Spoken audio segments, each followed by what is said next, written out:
Hello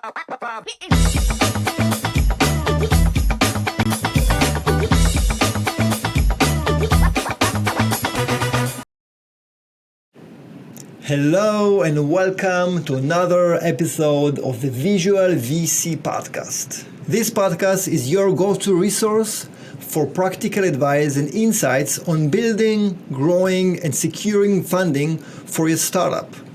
I'm Daniel Zaturansky, your host, and today we'll be discussing the importance of storytelling when building your investor's pitch and share insights on how entrepreneurs can use storytelling to make their pitch more effective, common mistakes to avoid, and how to differentiate themselves from competitors in their pitch. Today we have a special guest, Donna Griffit. Donna is a well-known pitch coach, corporate storyteller, and the author of the book Sticking to My Story. The book is about discovering the barrier-breaking secrets to crafting unbeatable startup pitches. She's helped numerous entrepreneurs and executives to perfect their pitches and tell their stories in a compelling way. Some of her past clients include JFrog, Google, Microsoft, Visa, and many, many more. With the wealth of experience and expertise and knowledge in your field, you don't want to miss a single word from Donna on this episode. Let's get started. Hello, Donna. How are you? Hi, Daniel. Good to be here. Thanks so much for having me. Cool. So first of all, I'm really pleased to have you. It's such a big pleasure. And obviously, as you mentioned about your book, we're gonna speak about a little bit, and I'm really enjoy that. And I think this is a must-have to any entrepreneur, starting entrepreneur or growing entrepreneur. So this is kudos for you on that. And so tell me a little bit about yourself and how you got into the storytelling and pitching clients kind of work. It's always an interesting question to answer, and I always try to start from a different point in time because, we're the writers of our story and we can choose how to author it. So I'll start back in a shadow time of our times right now, 2008. Remember that time? So it was crazy times. I had been working for several years as a corporate as a corporate trainer and a communications specialist for Boyer Communications Group in New York. And I was traveling the world working with executives and teams at Fortune 500 companies, teaching them how to create and deliver compelling stories. And then, boom, everything froze. And all enterprise companies started cutting non-essential training, non-essential travel. And all of a sudden, my roster went black, like everything was canceled. And it was one of these very uncertain times, very similar to what people are experiencing now. And after, a while of kind of searching and what was I going to do, and I had never had a 9-to-5 job, I had the serendipity, this happy accident of being introduced to someone who needed help with his speeches. And it happened to be a cardiothoracic surgeon, one of the leading ones in Israel. And I worked with him on his speeches for his professional guilds. And then he told me about 2 medical devices he had created. And he said, could you help me? I'm supposed to go deliver a 5-minute pitch for each of them in New York at an angel conference. And I had never worked with startups at this point. We're talking 2009. And I said, you know what? A story's a story. Why not? And I worked with him relentlessly on perfecting these 2 5-minute pitches. And then at the end, he asked me to present on his behalf, which I don't usually do. But in his case, it was acceptable. And we traveled to New York and I was rehearsing, and finally got up there, gave both the pitches. It went really well. And then the other companies got up to present. And I felt terrible for them. My heart just broke because they didn't even get a chance to tell 20 seconds, 30 seconds of their pitch without being shot down. And I thought, why wouldn't they work with someone like me? Why wouldn't they hire someone? And then I was like, wait a minute. and I started doing some research, and nobody at the time was doing storytelling for startups. Nobody was even using the term storytelling or storyteller. It still was reserved for librarians and festivals of storytellers. And I said, okay, that's my next audience. And at the time, because what happens in a recession, so many people are out of work, they start startups. And I think we're going to see a huge surge of that happening right now. Already we see that happening. People leave, Google and Amazon, Meta, after 10, 15 years there. So they don't leave. They're asked to leave, or they get onto their email in the morning and no longer have access. And they have salary for a year ahead. So finally it's time to start that idea I've been thinking about for so long. And there were so many startups popping up that needed the help. And little by little, I started, this demo day and this pitch event, and people started calling me in. And my name kind of became connected to storytelling and pitching. And since then, 1,000 clients, $1.5 billion raised in total. And I have the best job in the world. Wow. What a story. You definitely know how to tell your story. So let's start with the basic, about the power of the storytelling. How does storytelling play a crucial role in effective communication and business success? Why it's so important for us? So let me ask you, when you see a presentation, and either someone who's pitching that you're helping out, or just a presentation in general that's not an investor pitch, what are the moments that you remember from it? So I remember when a person tells about something personal, about what how he started, what is the reason for that.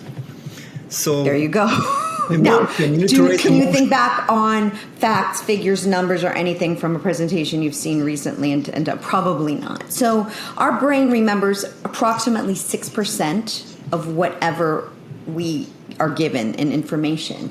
And likely that 6% will be a story, a metaphor, a comparison, something, an analogy, something that connects into our brain and makes us go, oh, that reminds me of the time that blah, blah, blah. Or, ooh, I want to try that. Or something that connects to us. Because stories forge connections between people.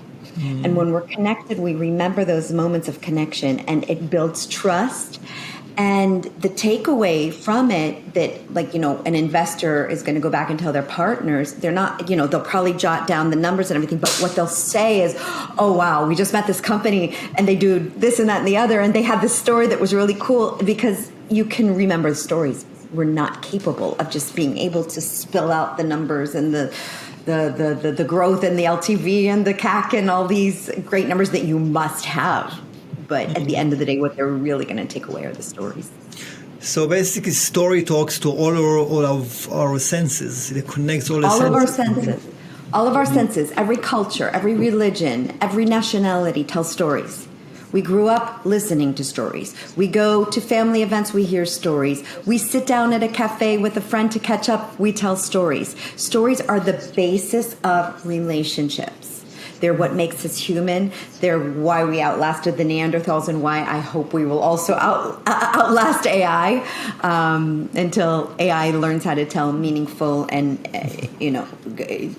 empathetic stories, which it eventually probably will. But in the meantime, this is truly what makes us human. And if you ask ChatGPT anything connected to storytelling, it will tell you today, I'm merely an AI. I am not human, so I don't have the capacity to tell the story and empathy. I can just repeat information. And it's a lot of information, and they're able to take it down, and AI is doing amazing things. And I don't know, here in Silicon Valley, we realize the pace this is moving at. But I think right now the story is more important than ever. Mm-hmm. So you mentioned obviously story is very important, but how you differentiate and make a story memorable? Because I can tell a story about myself. Something can be boring and something can be more memorable. What's the differentiation? What is? So there's a saying: "There's no boring stories, only bored audiences," and that's really true. So a story will be meaningful and memorable if you make it relevant to your audience. So if you're speaking to a potential client or a potential partner, you want it to be the story of their need and their pain wrapped into a story that you're telling, not necessarily about them. Nobody likes to think that they're the ones that you're talking about. If it's to an investor, it's the story of how the pain of the audience you're helping will make them a lot of money, that there's a true pain, there's a true need, and there's people that are willing to pay for it. So you need to find what resonates with your audience. You can't be talking super geeky speak with jargon and numbers and tech and bits and bytes to a non-technical audience. You're going to completely lose them. You will not look smart. You will look disconnected. So find the words, find the style, find the things that truly speak to your audience. Sit down and map them out beforehand. Think of what their questions would be. If you were sitting in their spot, what would you want to know? If you have to forget for a moment everything that you know about your company, it's very hard to do. That's why I come in and I work with people, and I come and I look from their perspective and from their audience's perspective at the same time, and I try to create the messages based on the audience questions and their answers. But it's really remembering it's not about us. It's about the people listening to us. So first, you need to know your clients, you know your audience, whoever it's going to be. So well. That's one of the reasons, I wrote in the back of the book, there's a whole section on investor questions. Mm-hmm. So there's, a few dozen pages devoted to the questions that investors will ask you and some suggestions for answers. But these are the things that you can really do research on and have the right answers to the questions when they're asked. So if I'm an entrepreneur, I have a great idea, I managed to get a meeting with a VC, what would be the most common elements that I need to include in my pitch? So in the book, I talk about the 4 chunks or the 4 acts of a play. And this is really storytelling at its most ancient. I mean, we've been telling stories since the beginning of time. The first recorded stories were cave paintings about 36,000 years ago, where people finally were able to, hey, this is what happened to us. A volcano exploded, a herd of buffaloes attacked us. And these were the cave paintings that told stories. And then language emerged. First it was hieroglyphics, and then it was the Iliad and Greek tragedies and Shakespeare and Chekhov. And so through the years, we've seen storytelling happen in different modalities. So the classics wrote in acts. So there's Act 1, Act 2, Act 3, Act 4. And today even, you go to Broadway, there's at least 2 acts of a play. Usually they crunch together Act 1 and Act 2, and then Act 3 and Act 4, and then there's an intermission in the middle. So that gives our brain the structure that it needs to be able to take in information. So your 4 acts of your investor deck are the problem, the solution, the business to back it up, and what's next. Now, I know a lot of listeners out there going, oh, really? The problem, solution? Seriously? That's the most innovative thing she can bring to us? I'm not innovating on the concept. Again, the concept is tens of thousands of years old. I did not create this concept. I was not around when the Iliad and Aristotle and all of them were writing. But I am taking that and kind of shaking the dust off of it and giving it, the application to your investor decks, your sales decks, because it works. Because our brains really haven't changed hardware for tens of thousands of years. We have the same hardware. We've changed software a lot, but our brains are structured the same. Kids learn language in the same way that they did back then, through repetition and stories and engaging with them. And it creates these neural pathways. And all we're doing is going back to that very primal structure that people have in their brain. And they don't have the capacity for numbers and Excel sheets and hardware architectures. And so give them what their brains are meant to take in. A very structured story. And within each of these buckets, there's different things that you have to have in there that VCs expect to hear. But you can choose that order, which subliminally will just slide right into their mold. So let's repeat these 4 buckets. It's a problem, solution. The business plan or the business data, the numbers to back it up, and then the aftermath, which a lot of people forget. So starting with the problem. First of all, there's like an overture. Like you hear the music playing before a play starts. That's going to be your vision statement. Very important to know your why, as Simon Sinek calls it. Why are you doing this? I sat with a group of Silicon Valley partners last week, and it was a panel that I was leading with a group of visiting entrepreneurs. And one of the questions, that came up, of course, was, what's happening now? Are investments happening? And they kept saying that, yes, investments are happening, but you need to be able to show not only differentiation now, but lasting differentiation. And how they're going to see returns from you in anywhere from 5 to 10 years, likely, unless it's a quick and probably smaller exit. Usually the quick exits are a bit smaller. They want to see the big ones. So they're in it for the long haul. So in the next 5 to 10 years, how will you persevere in the face of changes and new technologies? What is your lasting differentiation? So think further out, 5, 10 years from now. What is the change and the shift that you're making in your market? And then you want to talk about the problem. And as you said, the story of how you got started, the origin story is great. And I tell a few great origin stories of clients I've worked with in the book. Or a client of yours or a company you worked for and the pain that they were enduring. Because it's much easier to understand it when we hear it about someone. And then our brains can glom onto that and go, yeah, I've experienced that. Or, I know someone who experienced that.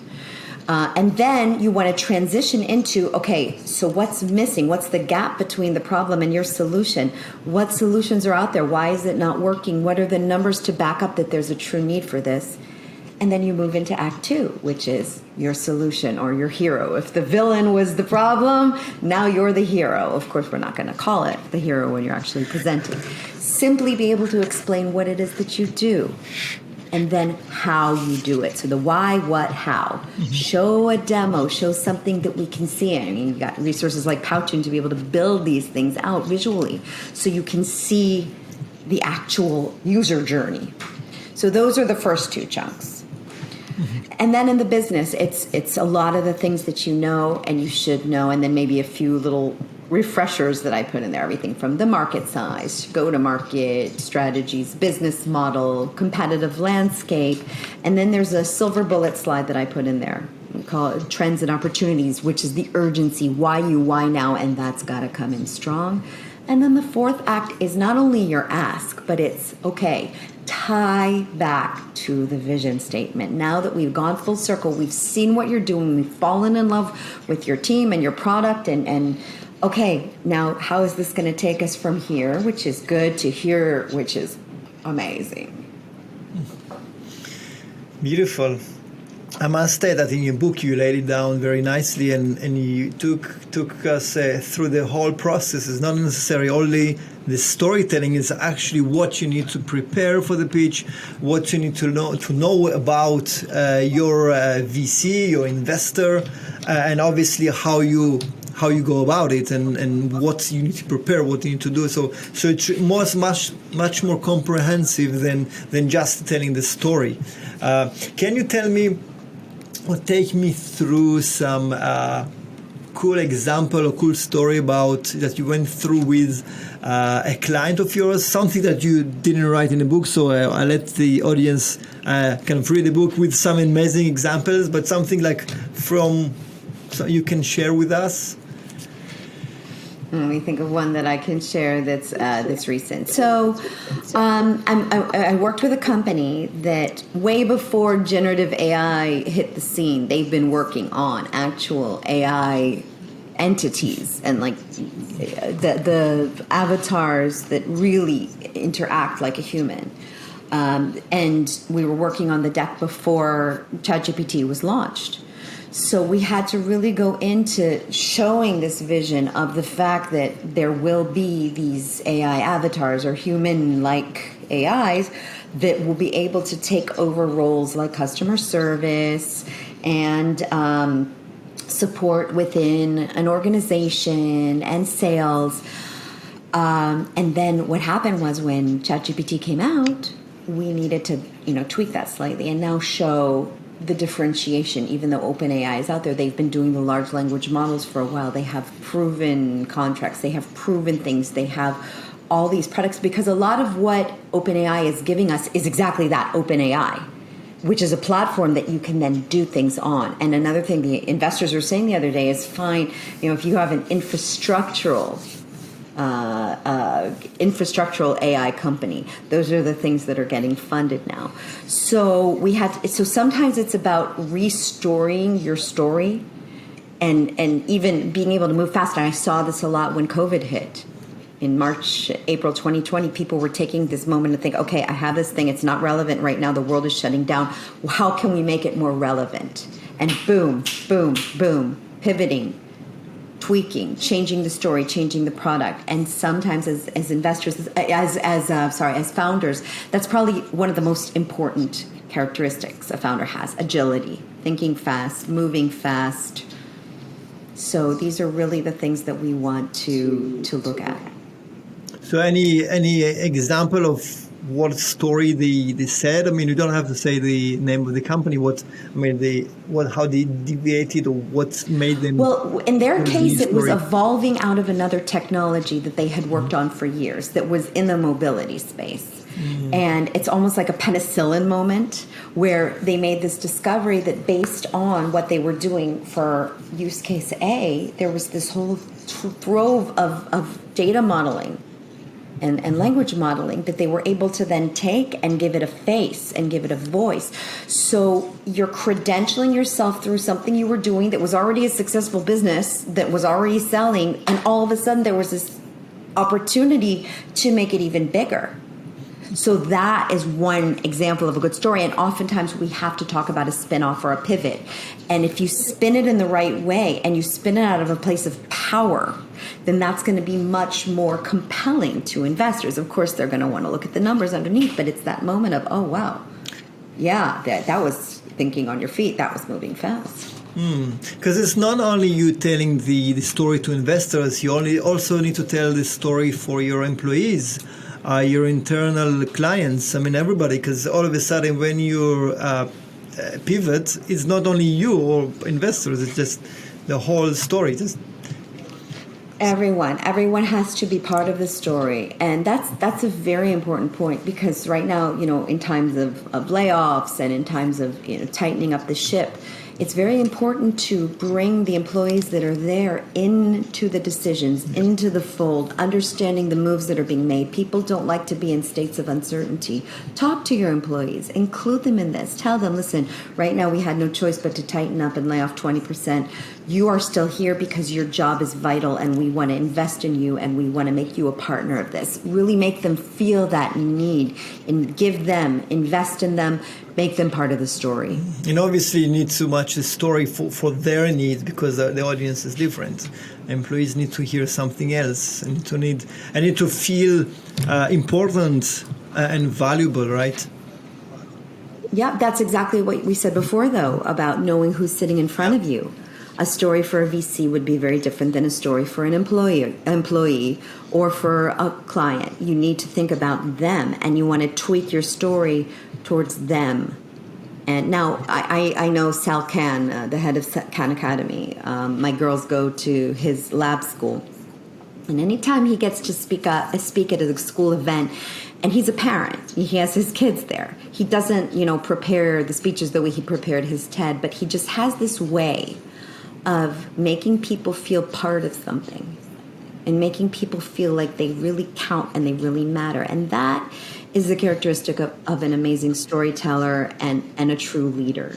Someone who you look at and you're like, oh, wow, I would follow them to the ends of the earth, because I really, truly believe them and believe in them. And sometimes it's, it's not always happy things to hear from a leader. In times like this, sometimes it's hearing, but at least, with a true leader, they can say, listen, we know we have to change. We're aware of things changing, and here's what we're going to do.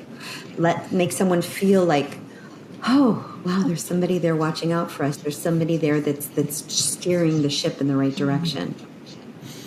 Yeah, make them feel that somebody's care about you. Let's go into the process of creating the story. I mean, when you get a client, what's your process and starting to work with the client?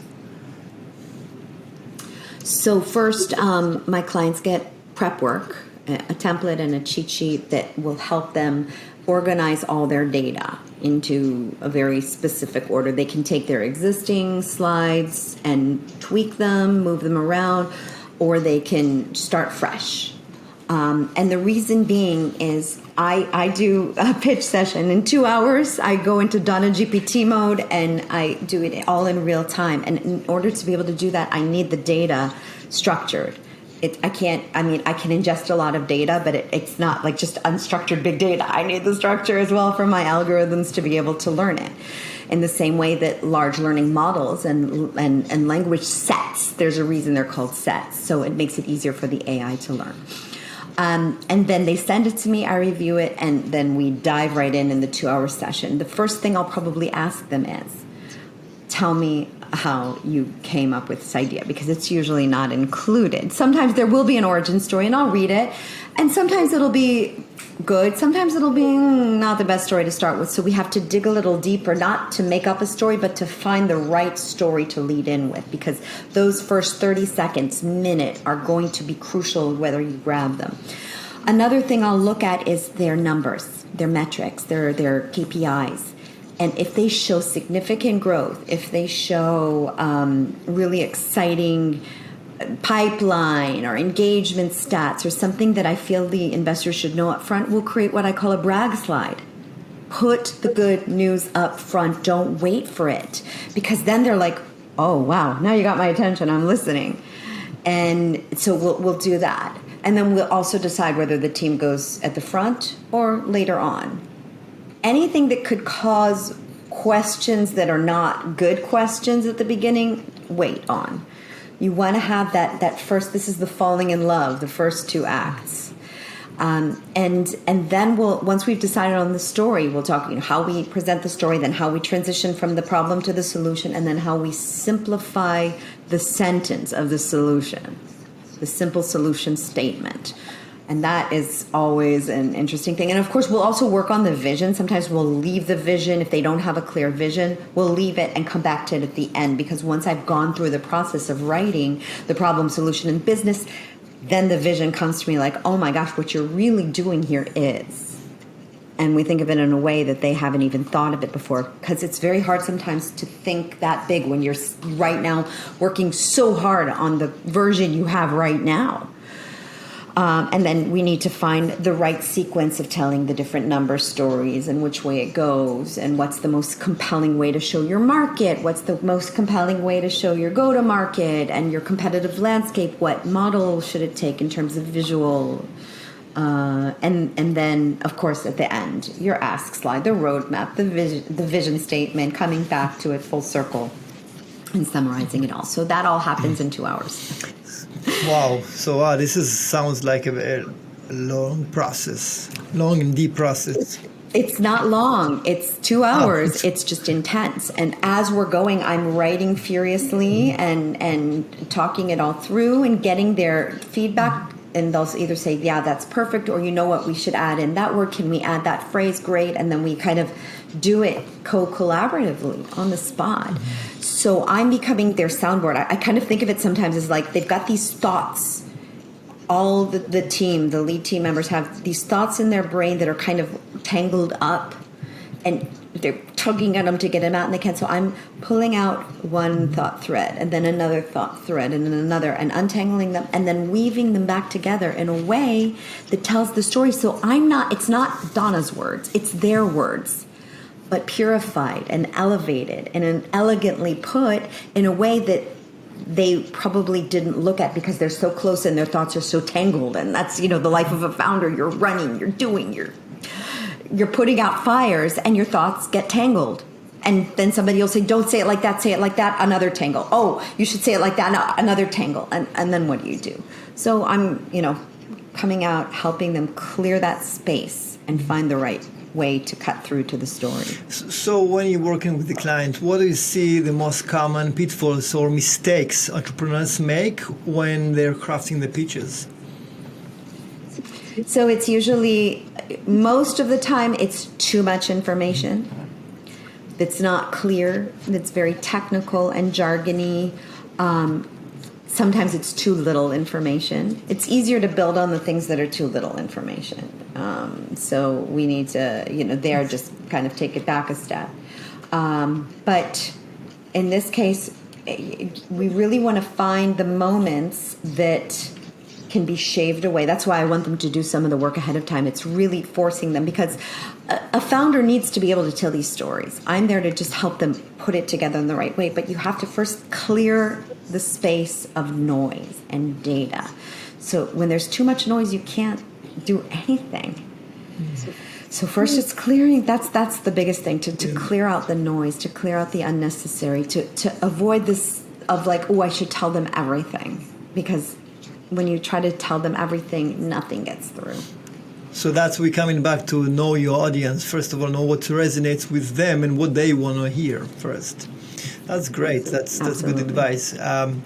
So let's a little bit segue into the future of storytelling or pitching. We know that AI is prevailing. We've got ChatGPT, OpenAI, Bard of Google, and obviously we're expecting to have more and more of those AI coming through. How do you see the AI advancement going to change the way people are telling stories? Or in pitching, what is going to be the news? So I just put out an article last week about utilizing the different AI tools that are out now to help you with your pitch deck. So I've kind of taken my cheat sheet and added like different layers of AI tools that you can add on to it. So it cuts the time significantly.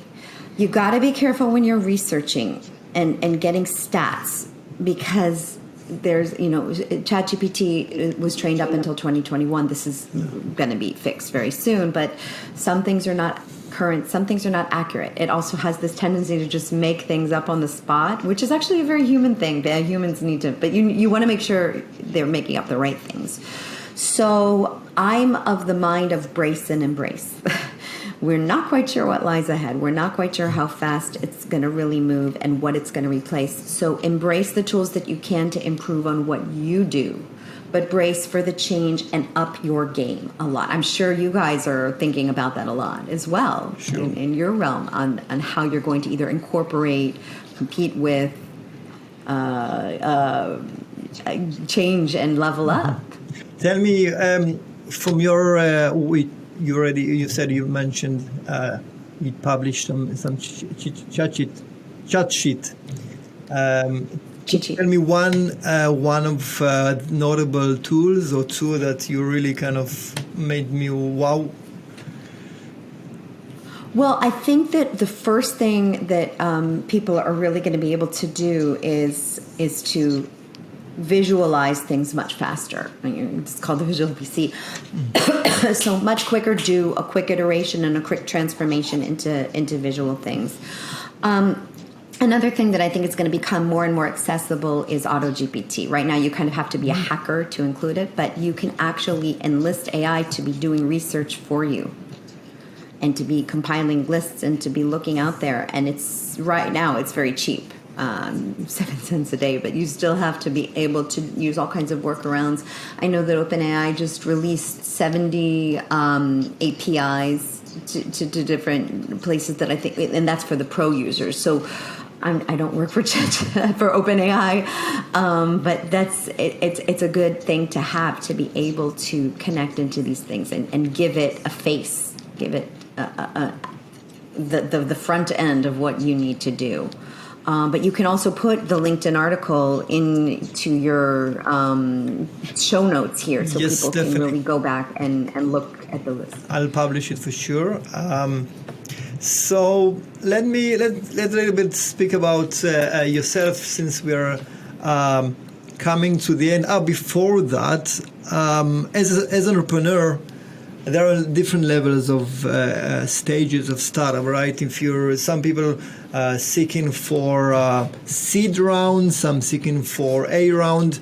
What would you what would entrepreneur expect of if you want to work with expert like you for storytelling? What is the expectation for? What is the range amount of they should kind of put aside as a budget? I know there are different levels, but as a like, let's say early stage entrepreneur, what should expect to work?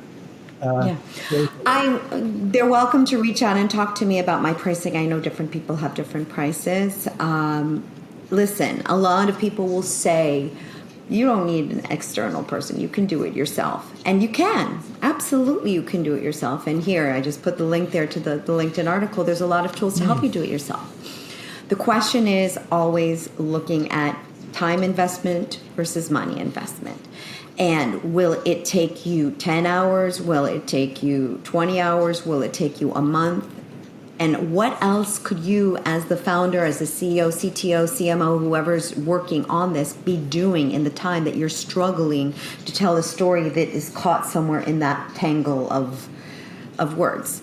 And that's where bringing someone from the outside can be very helpful. Because if in just a couple of hours I can help you untangle the weeds and get unstuck and get out there and move faster towards the fundraising, then there's going to be a price for that.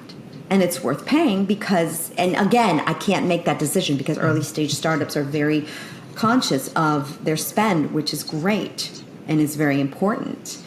But you need to also look at the cost versus your time. And time is definitely not a commodity that we can buy more of. Yeah, I so agree with that because once you're inside of it, you're so invested and you can't see the birds from the trees. So it's definitely great to bring somebody in from outside and get the perspective. That's so true. It's worth it, definitely worth it. Okay, so let's say we are coming to the end and I wanted to ask about yourself, guys. Tell me a fun fact about yourself and any recommended book or a podcast that you think our audience would benefit. Fun fact about myself. Wow. So I don't know. I told this in the interview if you listen to the end of the audiobook, but a friend just wrote me the other day. She's like, I just finished the audiobook and I didn't know that you were an actress in New York and on Broadway, like off Broadway and off Broadway, which is the thing. But I really started off, my first true passion was acting, and I did commercials and voiceovers, which is, I ended up narrating my own book. So it just was something that I knew would not be enough. I knew that you have to hedge your bets, and I knew that the chances of succeeding as an actress, even if I was the best actress out there, it's hard. It's really hard, and it's also a lifestyle that I didn't necessarily want for myself. So I had to find something that matched that as well as possible.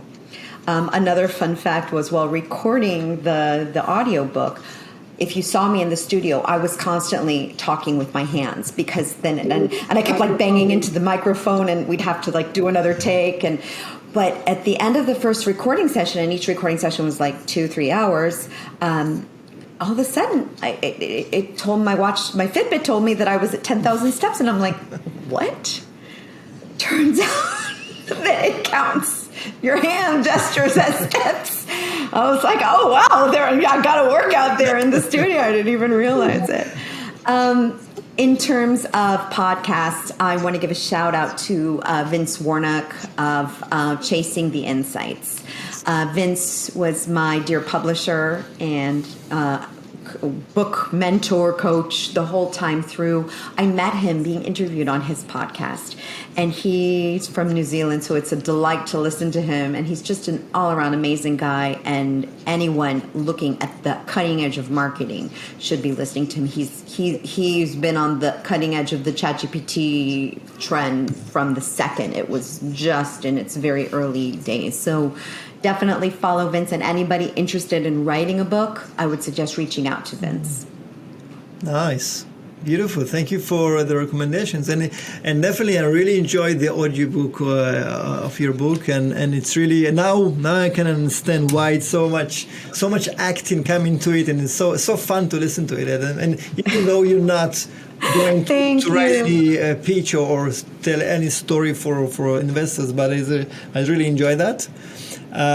So great. So what you said now, take that exactly and put it in a review. And that's another tip I want to give you all. If somebody gives you a compliment about your product or your service or your book or your podcast, say, thank you so much. I appreciate that. Would you mind taking what you just wrote or what you just said and put it in a review, in a testimonial? These are things, because it drives sales. Amazon likes to see reviews, and then it'll push it out to others. Amazon, like, investors like to see loving testimonials from your audience. Those are stories that people are taking the time to tell. Like, you need to do this because it helped us, and that is even more valuable than you telling your own story. 100%. Definitely, I'm going to write a recommendation on Amazon Books. Thank you. And how people can get in touch with you? So my website is donnagriffit.com. It's 2 F's, 1 T, Great. no H, not Melanie. Anyway, I'm going to put it in the notes. And also you can find Sticking to My Story on Amazon, Audible, and all the other big audiobooks. I think it's probably like 40 different platforms. So you can find it there. And yeah, I'm always happy to hear comments, requests, and anyone, of course, mentioning this podcast. Tell me you heard me here. You get a special discount on any of my services. Great.